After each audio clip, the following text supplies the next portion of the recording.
Hey everybody, so today I have the Nostalgia My Mini Cooking Pot. Now, I haven't done a mini cooker in a while. I came across this and thought, you know what, let's go ahead and do it and see if it works very well. Valentine's Day is coming up, and I know my daughters love chocolate covered strawberries, so I can make some of my own. We got our user manual. I'm not even going to worry about that. We have four of the hooks, or forks, whatever you want to call those. And then we have our little machine here, which looks a lot like a little mini crock pot. The lid is made from a plastic. And we'll go ahead and pull this one out. Like I said, it looks a lot like one of those mini crock pots, except that this one does not have any settings. So it is one amount of wattage, one setting. If we take a look at the bowl, it is made from a ceramic. Pretty much this whole thing it's a mini crock pot. That's what we can call it, just without the settings to dial it in, dial it down, whatever you want to call it. This one does show, it says it uses 40 watts. I'm actually going to get my watt meter and we're going to check and see if it actually is exactly 40 watts. But we'll go ahead and we'll get it going. I think it's going to take a little while for it to heat up. All right, so having it hooked up to my wattage monitor here, it does show it is using 40 watts exactly.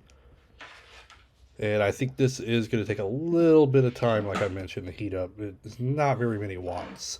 I will put some chocolate melts in there, and it will let it heat up and melt down. Now, it does say to let it preheat for 5 minutes. I didn't let it do the whole 5, but I'm just going to put a little bit of these wafers in. I got these chocolate candy wafers. I'm not going to fill this completely up because we're not going to do a bunch of chocolate. All right, so it has been about 15 minutes, maybe 20-ish, showing that the sides are about 135 degrees, roughly. So we'll just say roughly 130s, and the chocolate itself shows at 120. Now, when I checked it between the 5 and 10 minute mark, the chocolate wasn't completely melted, so it definitely took probably closer to the 15 minutes. First, I'll do some strawberries. Both of my daughters were eyeing all of this when I got home. They love these, so they are waiting. I'm going to do a couple of these. I'll do a couple marshmallows, and I'll do a couple cherries. So since I don't have it completely filled up, I can't just submerge it and be done. I have to kind of roll it around just a little bit. But you can see where the chocolate is melted. It is dripping off. It did work pretty well. It's just really slow. I mean, one thing you could do is melt your chocolate ahead of time and then put it in this just to keep it warm. That's always an option. You could also use this for cheese sauces and things like that. So if you wanted to do more of like a fondue, it will work for that. Next, I'll do a marshmallow on the fork. Now, I won't do too much more, not in this video, because I don't want to drag it out too long. You get the idea between the first couple of items.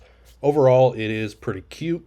The cons would be that it does take quite a while for it to heat up, so you have to be patient with that, unless you want to melt it ahead of time, and you can always do it that way. But depending on how much chocolate, expect at least 15 or more minutes for it to be completely ready and melted. It is slow. But other than that, it's really cute. It's fun. The kids are going to love it. And, thanks for watching. And I will put links down below for anybody that is interested in finding one of these. I got this one from Walmart. I'll see if I can find a link for it as well. And I did find that it is available on Amazon as well. So I'll try to put links for both of them for you. Anyway, thank you for watching.